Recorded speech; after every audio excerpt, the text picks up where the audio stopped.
Megan Prokes, Yes. violinist Yes. with the Colorado Symphony Orchestra. Yes. Thank you so much for sitting and chatting with me. This is hopefully going to be something really interesting for anyone who is watching or listening and getting ready for really any of our concerts, but specifically the Mahler Ninth Symphony that's coming up soon here with Colorado Symphony. So thank you for taking the time to sit and chat with me. Sure, absolutely. What's your preparation method like for playing just kind of any concert that we're getting ready for with the symphony? Any concert? Yeah, sure. Okay. I like to have the broad overview first. Sure. And sometimes I like to just listen. And then on a second listen, I will follow my part. Okay. To see exactly how what I'm hearing looks on the page. Right. So you're only looking at do you listen to when you're on the first listening, are you looking at the score at all? Or are you just listening? I never look at scores. Okay. And I feel like I wish I did do that, and maybe I should try to start doing that more. But in general, I just listen. Yeah. And then I listen with my part. Sometimes I will look at the other string parts on subsequent listenings, or look specific things up in a score if Okay. I really don't understand what's going on, Right. or I want to know more. Sure. And that's pretty much my step one. Yeah. I would say step two is to just start playing it. And I really focus first on intonation, actually. Oh, okay. And I will just take passages or pages and just, even with no rhythm and completely out of context, just feel where the notes are and the intervals. Okay. And that's sort of step one, part one. And step one, part two is figuring out any complicated rhythms that are happening. Yeah. Taking those apart, figuring out how they fit if it's a jigsaw situation. Sure. And, just kind of from there building out, I guess. Yeah. And starting to put, hopefully very accurate pitches and rhythms. And Yeah. then what's the phrase doing? And Right. then just expanding outward from there, I would say. Right. Sounds incredibly technical when I put it that way, but No, but I mean, stepwise, any kind of stepwise process probably really informs the way that you're going to work for the whole season. that's true. And I assume that, we often play music that we've played millions of times before.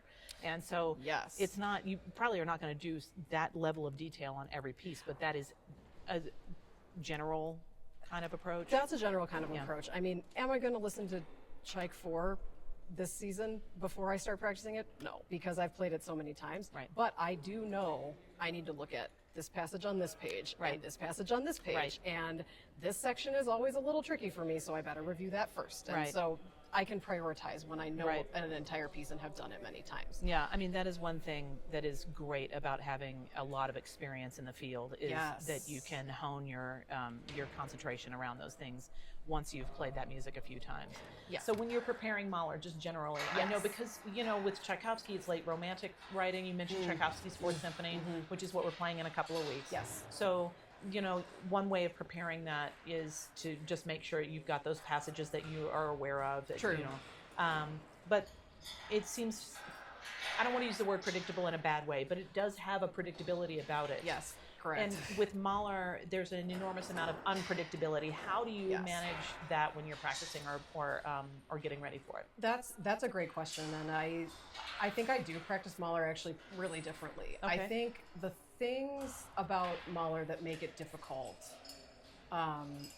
one, to me, it always feels like everyone's part is important all the time. I almost never feel like there's a passive moment. Okay. And so figuring out how important I feel that my section is in the grand scheme is an important thing to kind of pick out of the Right. texture. I think in rehearsal, Mahler can be pretty overwhelming just because of how much is going on all the time. Okay. And so I think that's where the listening really kicks in for me. All right.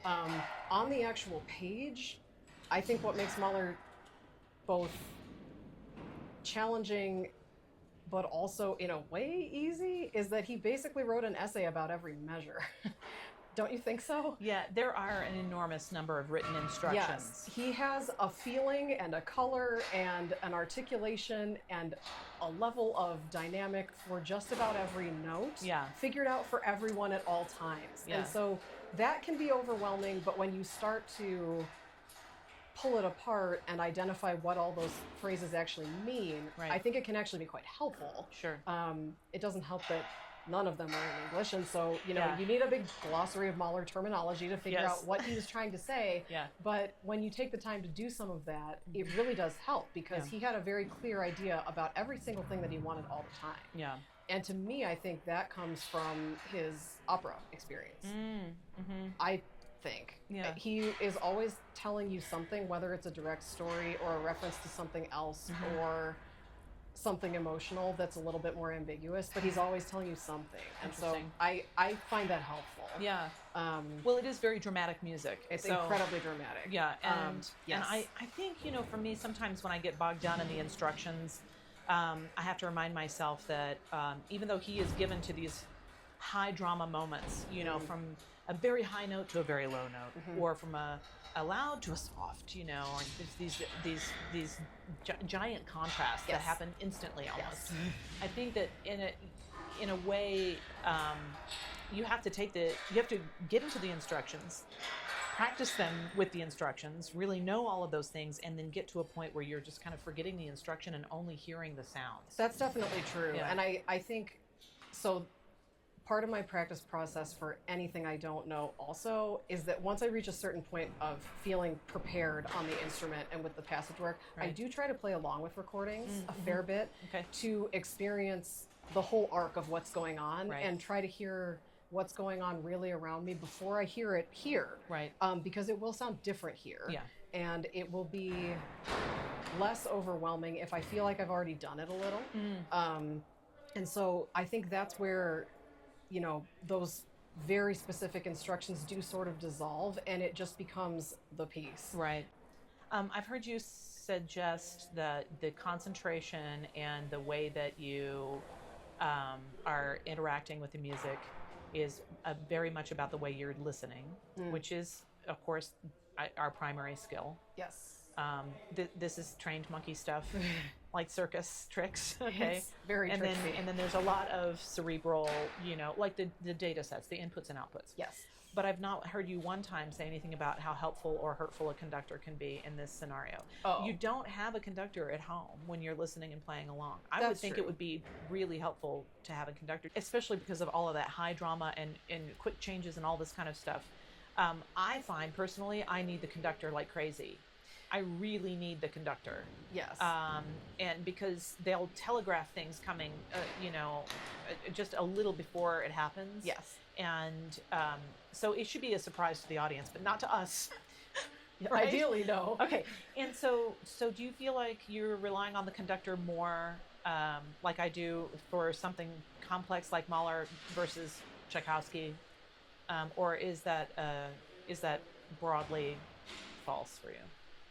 I like to come to rehearsal with a level of preparation that allows me to really be off the page. Sure. And watching the conductor, Yeah. because I just think that's where the spontaneity and the artistry really happen. Yeah. And that's exciting. Yeah. And Well, plus then So- you're not data overloading from your own part. If there's data overload, it's because something cool's happening in the trumpet, or Right. the English horn is just playing some delicious lick that you can pay attention to. yes. Yeah. And so I think in general I watch a fair amount. And the less I can be looking at the page and the more I can be looking up and looking Sure. around the whole orchestra, not Yeah. just the conductor, the Yeah. happier I am and the Yeah. better I feel. When I think about Mahler, I do think about long story arcs Yeah. and long periods of time. And it's always amazing to me because when we rehearse, we rarely rehearse movements in order. Right.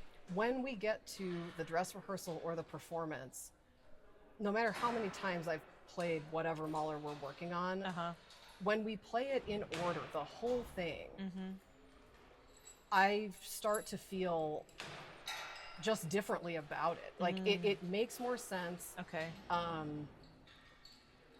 And I think it's just that idea of just expanding out Okay. from the tiny minute.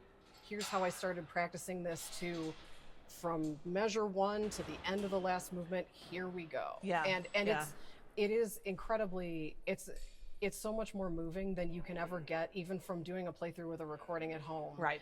I mean, Well, because we've been processing it over the course of that week as well. yes. Right. Yeah. And you know, there's a through line that goes from beginning to end that you don't get until you actually sit there for 90 minutes and do it. Yeah. And I think even just that experience changes the way you play it the next time, because you see that coming.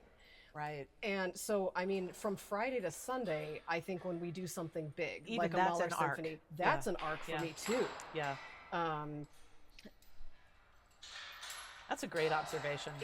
I mean, I felt that way when we played Mahler 3. Yeah.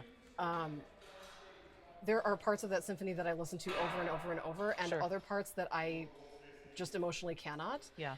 And having to do it 3 times in a row Yeah. and go through that whole journey Yes. and make it to the end of that last movement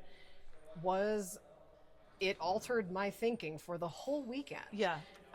And because we had to rehearse it in parts, that didn't land for me until the end of the Friday night concert. Right. And then I realized what we were going to be doing for the rest of the weekend. Right. Right. And I'd played Mahler 3 before. Right. But that's how it feels every time. It's a real journey. It does feel like that. It's you know, because there's just every kind of human expression involved, and the arc that he creates is really, you can't just sort of, I know people like to take the adagio movement out of the fifth and perform that separately, and that's fine. Sure. But when it's part of the whole, you know, Yes. it really has a different meaning to it altogether. It means something very different when you have things leading up to it and then something following it. after. Yeah. You definitely hear it differently. You play it differently. You certainly feel it differently. Yeah. Yeah. I think 2 and 9 are very similar in that way. Yeah. Actually. Yeah. And I've Well- only done 2 one time. Well, and I mean, we're playing both of those this I season. know, and I'm so happy to do them in close proximity to each other, because I think the work that we do on 9 is really going to help me when we come back to 2. It's funny that you say close proximity, because it's only close proximity for us in this job. October to May is not close proximity for That's literally true. anyone else. I guess that's true. But it's nice that we get to do them in the same season. Is I what think you're so. saying. I Yeah, think they yeah. go together really well. Yeah, it's nice. Yeah, it is nice. Well, gosh, thank you so much Yes. for being here and chatting Yeah. and just having so much really cool insight. I appreciate it very deeply, and I can't wait to see you on stage again. I can't wait for Mahler and all the rest. Yes, exactly. Yes. Okay, cool. Thank you Awesome. so much. Sure. Oh boy. Okay, what a production. My goodness. All right. Was that okay? Yeah, I think so.